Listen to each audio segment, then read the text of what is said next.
नमस्कार साथियों, A1 online classes में आपका हार्दिक स्वागत, अभिनंदन। दोस्तों, हम पढ़ रहे थे mechanical RAC theory. RAC theory के अंदर हमारा टॉपिक चल रहा था बेसिक रेफ्रिजरेशन, जिसमें हमने देखा था टाइप्स ऑफ रेफ्रिजरेशन के अंदर VCR system, vapour compression refrigeration system पढ़ा था हमने। इसके बाद हमने स्टडी की थी वेपर एब्जॉर्प्शन रेफ्रिजरेशन। दोस्तों, इसके बारे में मैंने आपको बताया था कि इसकी खोज सन 1855 में, सन 1858 में एक वैज्ञानिक थे जिसका नाम था फेर्डिनेंट करे, केरे या केरे बोल सकते हो आप। इसने VAR vapour absorption refrigeration system के बारे में बताया था। वेपर एब्जॉर्प्शन रेफ्रिजरेशन सिस्टम ऊष्मीय ऊर्जा, हीट एनर्जी, ऊष्मीय ऊर्जा पर आधारित है। ऊष्मीय ऊर्जा अर्थात हीट एनर्जी। हमने देखा था VCR वेपर कंप्रेशन रेफ्रिजरेशन, हमने देखा था वेपर कंप्रेशन रेफ्रिजरेशन अर्थात VCR। ये VCR है, ये कंप्रेसर, इसमें कंप्रेसर होता है, कंप्रेसर, और कंप्रेसर चलता है विद्युत से, अर्थात ये विद्युत ऊर्जा पर आधारित है, विद्युत ऊर्जा, इलेक्ट्रिक एनर्जी। और जो ये VCR है, VAR वेपर एब्जॉर्प्शन रेफ्रिजरेशन, ये है ऊष्मीय ऊर्जा पर आधारित। इसमें देखो, ऊष्मीय ऊर्जा के आधार पर इसमें जो ये लगा है, हीटिंग कोयल लगी है, जनरेटर के अंदर हीटिंग कोयल लगी है। ये हीटिंग कोयल ऊष्मीय ऊर्जा से चलती है, अर्थात VAR को यूज करने का सबसे जो बेस्ट फ़ायदा था वो था VAR को यूज करने का सबसे बेस्ट फ़ायदा ऊष्मीय ऊर्जा, इलेक्ट्रिक एनर्जी। जिस स्थान पर इलेक्ट्रिक एनर्जी को पहुंचाने में प्रॉब्लम होती थी, उस स्थान पर VAR सिस्टम का यूज किया जाता था, जिसमें ऊष्मीय ऊर्जा बहुत ही महत्वपूर्ण घटक था। अब देखो, हमने देखा था जो VAR के अंदर जो डिवाइस लगी होती हैं, जैसे कंडेंसर है, एक्सपेंशन वाल्व, इवापोरेटर है, एब्जॉर्बर है, पंप है और जनरेटर है, एनालाइजर है, ये कैसे काम करते हैं हमने देखा था कि इसका क्या काम होता है। आज हम VAR के बारे में पढ़ने वाले हैं। आज हम VAR के बारे में डिटेल से अध्ययन करेंगे। इसके बारे में जो पढ़ा था उसको लिखेंगे, अच्छे से नोट्स बनाने का प्रयास करेंगे। तो साथियों, बने रहिए हमारी इस क्लास के साथ। जिन छात्रों ने जो पिछला वीडियो है वो नहीं देखा है, वो जाकर वीडियो को ज़रूर देखें। उस वीडियो की लिंक आपको डिस्क्रिप्शन बॉक्स में मिल जाएगी। तो देखो, आज हम VAR के बारे में पढ़ेंगे।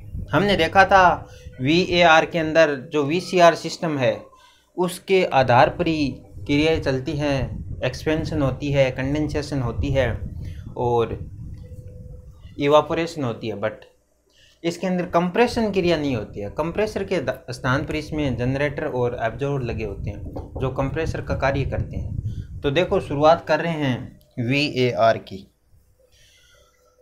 साथियों, पढ़ रहे हैं VAR वेपर, बोलते हैं इसको वेपर एब्जॉर्प्शन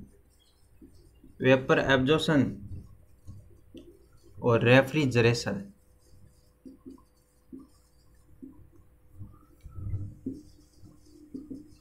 दोस्तों, इसको बोलते हैं vapour absorption refrigeration. Vapour absorption refrigeration को हिंदी में बोलते हैं वेपर अर्थात वाष्प,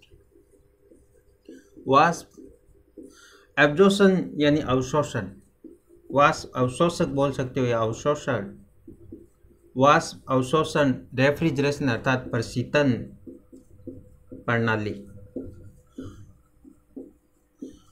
जो छात्र इसरो की, बेल की, गेल की या जो वर्तमान में ITI कर रहे हैं, उनके लिए वेपर एब्जॉर्प्शन रेफ्रिजरेशन साइकिल बहुत ही महत्वपूर्ण है। इस साइकिल से बहुत सारे क्वेश्चन एग्जाम में पूछे जाते हैं। तो देखो, बात करते हैं वेपर एब्जॉर्प्शन रेफ्रिजरेशन सिस्टम की। तो इसकी खोज की थी फेर्डिनेंट करे, केरे बोल सकते हो आप, करे बोल सकते हो, याद रख सकते हो। इन्होंने खोज की थी 1858 ईस्वी में, जबकि वीसीआर सिस्टम हमने देखा था 1755 ईस्वी में खोजा गया था। अब देखो, बहुत ही महत्वपूर्ण बात लिख रहा हूँ, बहुत ही महत्वपूर्ण नोट लिख रहा हूँ एक, उसको याद रखना। हर बार एग्जाम में इस नोट से क्वेश्चन पूछा जाता है। तो देखो, नोट ये है, वीएआर सिस्टम में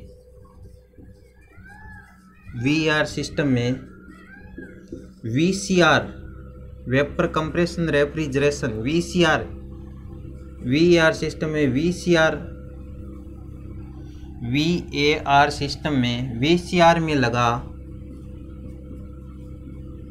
लगा कंप्रेसर के स्थान पर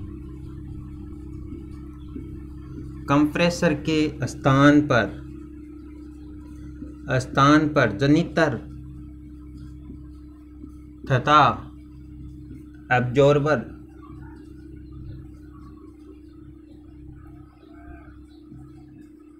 एब्जॉर्बर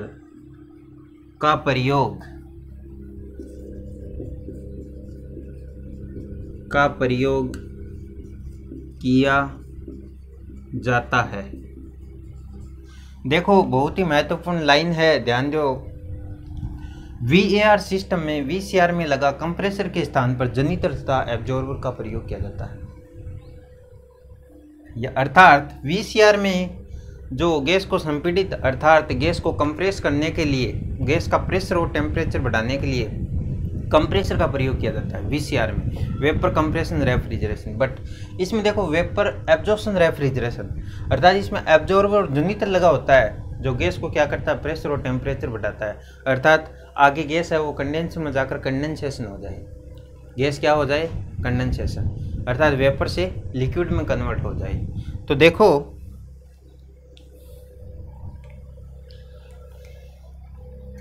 आगे देखो,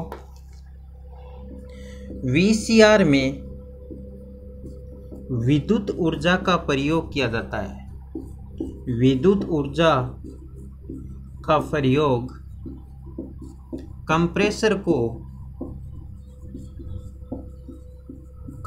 को चलाने के लिए किया जाता है,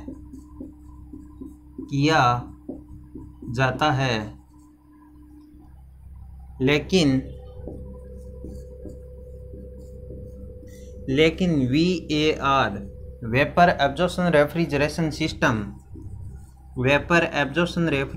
सिस्टम ऊष्मीय ऊर्जा पर आधारित है, अर्थात हीट एनर्जी पर आधारित, ऊष्मीय ऊर्जा पर आधारित है। तो देखो, बात की थी हमने वीसीआर की, वेपर कंप्रेशन रेफ्रिजरेशन सिस्टम, जिसमें हमने देखा था गैस के प्रेशर और टेम्परेचर को बढ़ाने के लिए, अर्थात प्रशीतक के या रेफ्रिजरेंट बोल सकते हो, इसके प्रेशर और टेम्परेचर को बढ़ाने के लिए कंप्रेसर का प्रयोग करते हैं। लेकिन जो वीएआर है, जो वेपर एब्जॉर्प्शन रेफ्रिजरेशन सिस्टम है, ये ऊष्मीय ऊर्जा हीट एनर्जी पर आधारित है। किस पर आधारित है? हीट एनर्जी पर आधारित है। देखो, हमने पढ़ा था वीसीआर के अंदर एवापोरेटर होता है, वो क्या काम करता है, कंडेंसर होता है, वो क्या काम करता है, एक्सपेंशन वाला होता है, वो क्या काम करता है। लेकिन इसके अंदर एक दो अलग डिवाइस लगी हैं, जैसे एब्जॉर्बर, जनितर, एनालाइजर, ये क्या काम करते हैं, तो इनकी स्टडी करेंगे। अब पूरी आरएसी थ्योरी के अंदर वीएआर और वीसीआर दोनों बहुत ही महत्वपूर्ण साइकिल है। इस सिस्टम प्रणाली को दोनों को समझना बहुत ही कंपलसरी है। जो छात्र वर्तमान में आरएससी से आईटीआई कर रहे हैं, या जिन छात्रों ने आईटीआई कर ली और कंपटीशन एग्ज़ाम की तैयारी कर रहे हैं, या जिन छात्रों के कोई थ्योरी के अंदर, सैद्धांतिक विषय के अंदर पेपर ड्यू रह गया है, उनके लिए ये जो क्लास है वो बहुत ही महत्वपूर्ण भूमिका अदा करने वाली है। तो देखो, बात करते हैं वीएआर के अंदर लगी डिवाइसों के बारे में। हम जानते हैं इवापोरेटर का क्या कार्य होता है, कंडेंसर का क्या कार्य होता है, एक्सपेंशन डिवाइस का क्या वर्क होता है, क्या कार्य होता है, बट हम ये नहीं जानते कि एब्जॉर्बर के बारे में नहीं पढ़ा था और जनित्र के बारे में नहीं पढ़ा था, एनालाइजर के बारे में नहीं पढ़ा था, उसका क्या कार्य है। तो देखो बात कर रहे हैं सबसे पहले एब्जॉर्बर।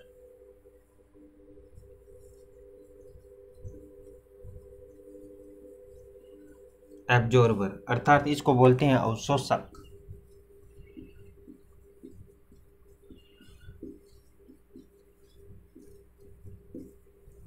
अब देखो नाम से पता है अवशोषक। ये क्या करता है, इसके अंदर एक पानी की नली होती है, एक रेफ्रिजरेंट के रूप में या अवशोषक के रूप में। एक तो होता है इसके अंदर जो वीआर सिस्टम, उसमें रेफ्रिजरेंट होता है, और एक होता है अपने अवशोषक काम में लेते हैं। इसमें आता है अवशोषक पानी। पानी है जो रेफ्रिजरेंट, जो अमोनिया रेफ्रिजरेंट इसके अंदर आता है, उसको क्या करता है, उसकी हीट को क्या करता है, अवशोषित करता है। तो देखो इसका वर्क देखो, कार्य देखो, एब्जॉर्बर का क्या कार्य है। इसमें पानी की ट्यूब लगी होती है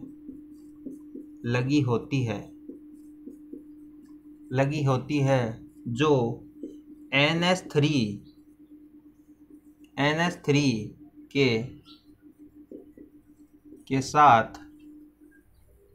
NH3 के साथ मिलकर घोल को स्ट्रॉन्ग बना देती है। देखो समझना भाई एब्जॉर्बर का क्या कार्य है। देखो इस प्रकार से एक डिवाइस लगी होती है, ये है एब्जॉर्बर। एक पात्र टाइप में होता है, इसके अंदर ये पानी की ट्यूब होती है। इधर से आता है, क्या आता है, रेफ्रिजरेंट आता है। इधर से रेफ्रिजरेंट आता है और इसके अंदर पानी एंटर होता है और इधर से बाहर निकल जाता है। पानी इन वाटर आउट। देखो H2O है वो इधर से प्रवेश करता है और H2O है वो इधर से आउट होता है। देखो, और ये जाती है लाइन पंप के द्वारा कंडेंसर के अंदर, हाई प्रेशर की हो गई है। यहाँ से वो पंप लगा होता है, वो प्रेशर को क्या कर देता है, हाई कर देता है। अब देखो इसका क्या काम है। इस लाइन के द्वारा अमोनिया रेफ्रिजरेंट वेपर की स्थिति में आता है, वेपर, और प्रेशर होता है इसका लो प्रेशर। यदि मैं VAR सिस्टम के अंदर एब्जॉर्बर के स्थान को खाली रखूं, एब्जॉर्बर अर्थात अवशोषक को नहीं लगाऊं, तो क्या होगा। देखो इसका काम क्या है।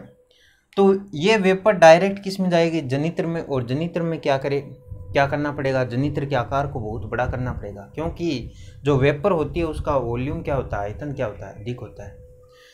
ये लो प्रेशर की NH3 अमोनिया आ रही है, जब इस वाटर के संपर्क में आएगी तो क्या करेगी, इस वाटर के जब संपर्क में आएगी तो ये ठंडी हो जाएगी, थोड़ी क्या हो जाएगी, ठंडी हो जाएगी, और ये घोल बन जाएगा एक स्ट्रॉन्ग। तो एब्जॉर्बर के द्वारा जो इसमें जो ट्यूब लगी होती है, इसकी सहायता से इस घोल को स्ट्रॉन्ग बनाया जाता है। स्ट्रॉन्ग बनाने के बाद में पंप के द्वारा हम जनरेटर में भेज देते हैं, जहाँ पर लगी हीटिंग कोयल के द्वारा घोल गर्म हो जाता है। घोल गर्म होने से कंडेंसर में अपनी हीट है वो आसानी से क्या कर सकता है, रिजेक्ट कर सकता है। तो इसका काम है, वो पानी की ट्यूब लगी होती है और NH3 के साथ मिलकर घोल को क्या करती है, स्ट्रॉन्ग बनाती है। तो एब्जॉर्बर घोल को स्ट्रॉन्ग बनाने का कार्य करता है, ये है एब्जॉर्बर। यानी अर्थात ये NH3 की जो वेपर होती है उससे हीट को क्या करता है, अवशोषित करने का कार्य करता है। अब देखो साथियों, अब बात कर रहे हैं हम, इसके बाद आता है पंप। पंप क्या काम करता है, पंप का काम है घोल को जनित्र में धकेलना। अर्थात घोल के प्रेशर को थोड़ा अप कर देना, इंक्रीज कर देना, जिससे क्या हो जाए, घोल है वो जनित्र में आसानी से चला जाए। तो देखो बात कर रहे हैं पंप की। भाई बंधुओं, अध्याय चल रहा है बेसिक रेफ्रिजरेशन, जिसके अंदर हम पढ़ रहे हैं टाइप्स ऑफ रेफ्रिजरेशन, जिसमें हम जो साइकिल पढ़ रहे हैं उसका नाम है वेपर एब्जॉर्प्शन रेफ्रिजरेशन। जो 2 नंबर डिवाइस आती है उसका नाम है पंप। पंप का जो वर्क है वो क्या है देखो, पंप का जो वर्क है वो क्या है देखो, ये है एब्जॉर्बर, एब्जॉर्ब से आने वाले ammonia refrigerant NH3 ammonia refrigerant, यह एब्जॉर्बर से आने वाले अमोनिया रेफ्रिजरेंट को जनित्र में भेजने का कार्य करता है। जनित्र या जनरेटर बोल सकते हो आप। जनित्र में भेजने का कार्य करता है। क्या करता है? कार्य करता है। तो देखो इसका वर्क क्या हो गया। जो एब्जॉर्बर से अमोनिया रेफ्रिजरेंट आता है उसको जनित्र में भेजने का कार्य कौन करता है? पंप करता है, जो एब्जॉर्बर और जनित्र के बीच में लगा होता है। ये भी ध्यान में रखना है, जो VAR सिस्टम है इसमें पंप किस लाइन में लगा होता है, कहाँ लगा होता है, ये भी पूछा जा सकता है। तो इसमें क्या हो गया, एब्जॉर्बर और जनित्र के बीच में। अब देखो 3 नंबर जो डिवाइस आती है उसका नाम है जनरेटर या जनिटर। इसको बोल सकता हूं मैं जनित्र। जनित्र का कार्य क्या है? जनित्र है ये रेफ्रिजरेंट। देखो अमोनिया रेफ्रिजरेंट एब्जॉर्बर के अंदर, प्लस इसके अंदर मिल गया H2O। अब जनित्र में क्या करेंगे, इन दोनों को अपन देंगे हीट। क्या देंगे? उष्मा देंगे। उष्मा देंगे तो ये अमोनिया रेफ्रिजरेंट है, ये तो हल्का होने के कारण, यानी वाष्प में कन्वर्ट हो जाएगा, वेपर में कन्वर्ट हो, हल्का होने के कारण कंडेंसर की तरफ चला जाएगा। और ये H2 है, ये बाईपास लाइन के द्वारा जो H2O के कण होंगे वापस किस में आ जाएगी, एब्जॉर्बर के अंदर आ जाएंगे। तो देखो बात कर रहे हैं जनित्र की। जनित्र का कार्य क्या है? देखो जनित्र देखो, इसमें रेफ्रिजरेंट को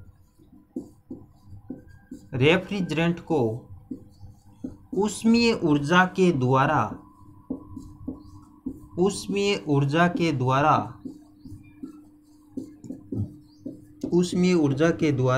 गर्म किया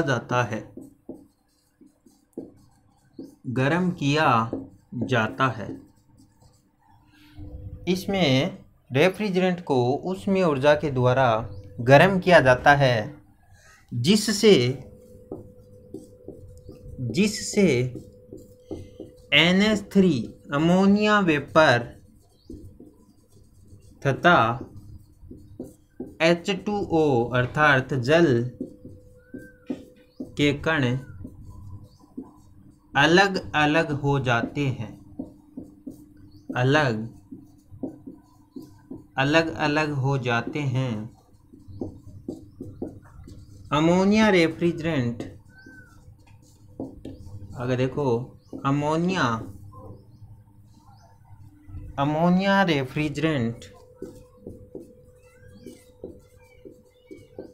रेफ्रिजरेंट कंडेंसर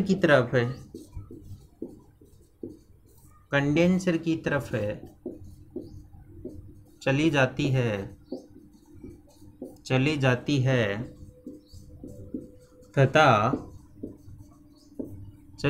है तथा H2O के कण बाईपास लाइन के द्वारा एब्जॉर्बर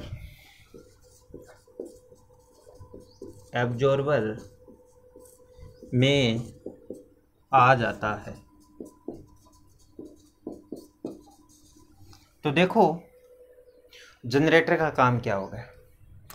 इसमें एक हीटिंग कोयल लगी होती है जो घोल को क्या करती है, गर्म करने का कार्य करती है।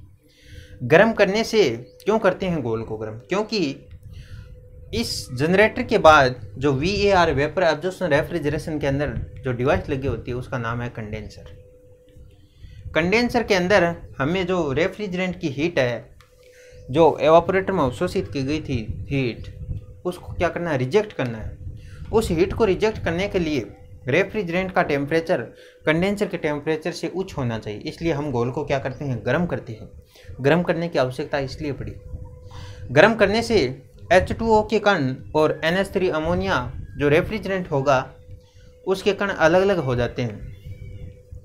अमोनिया के कण, अमोनिया रेफ्रिजरेंट एनालाइजर से होते हुए कंडेंसर के अंदर प्रवेश कर जाएगा और H2O के कण बाईपास लाइन के द्वारा वापस एब्जॉर्बर के अंदर आ जाएगी। इसके बाद आता है एनालाइजर। देखो भाई, स्क्रीनशॉट लेना चाहो तो आप ले सकते हो, इसकी अभी मिटा रहा हूँ मैं, आप स्क्रीनशॉट लेकर रखो। इसके बाद एक्सपेंशन डिवाइस, कंडेंसर, इवापोरेटर, ये तो हमने पढ़ा है, लेकिन इनके बारे में पढ़ना बहुत ज़रूरी है। और चीज़ तो कॉमन है, लेकिन एक एनालाइजर और है। एब्जॉर्बर, पंप और जनरेटर, ये तीन VAR में अलग है VCR की बजाय। अब एक आ रहा है एनालाइजर या रेक्टिफायर, यूज़ कर सकते हो आप, दोनों का काम सेम होता है। एनालाइजर और रेक्टिफायर देखो क्या काम करते हैं। हम जानते हैं NH3 वेपर तथा H2O जल के कण अलग अलग तो हो जाते हैं, बट यदि अमोनिया के साथ कुछ कण कंडेंसर में चले जाएं तो वहाँ पर कंडेंसेशन की क्रिया क्या होगी, प्रभावित होगी। इस प्रभाविता को रोकने के लिए हम यूज करते हैं एनालाइजर या रेक्टिफायर, जो क्या करते हैं, पृथक्करण का कार्य करते हैं। अर्थात जो H2O के कण होते हैं उनको अवशोषित कर लेते हैं, जल के कण को अवशोषित कर लेते हैं, और शुद्ध रेफ्रिजरेंट होता है उसको ही कंडेंसर में भेजने का कार्य करता है। तो देखो, बात कर रहे हैं एनालाइजर या रेक्टिफायर की।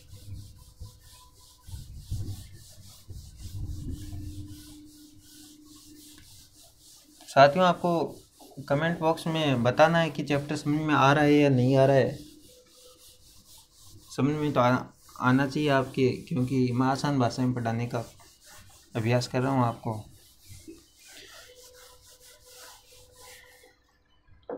एकदम इजी वे में पढ़ा रहा हूँ, नॉर्मल स्लो चलेंगे हम और RSC थ्योरी को पूरी कंप्लीट करेंगे।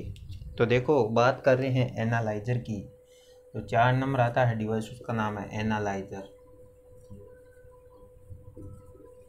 बोल सकते हो एनालाइजर।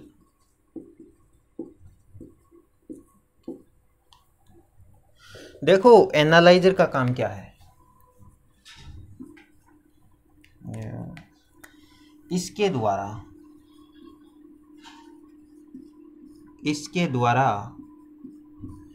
रेफ्रिजरेंट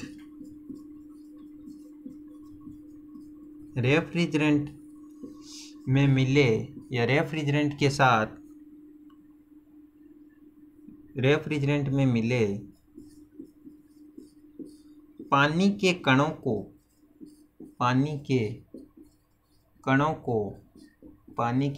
को अलग किया जाता है। क्या किया जाता है? अलग। पानी के कणों को अलग किया जाता है। इसके द्वारा रेफ्रिजरेंट मिले पानी के कणों को अलग किया जाता है तथा शुद्ध रेफ्रिजरेंट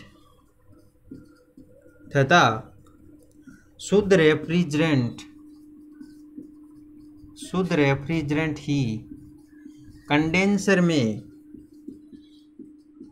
कंडेंसर में भेजा जाता है। हमने देखा एनालाइजर का वर्क, जो ये क्या करता है, रेफ्रिजरेंट और अमोनिया के कणों को अलग अलग करने का कार्य करता है। तो देखो, हमने VAR वेपर एब्जॉर्प्शन रेफ्रिजरेशन के बारे में जो VCR से अलग डिवाइस हैं जो भाग लगे होते हैं उनकी बात कर ली।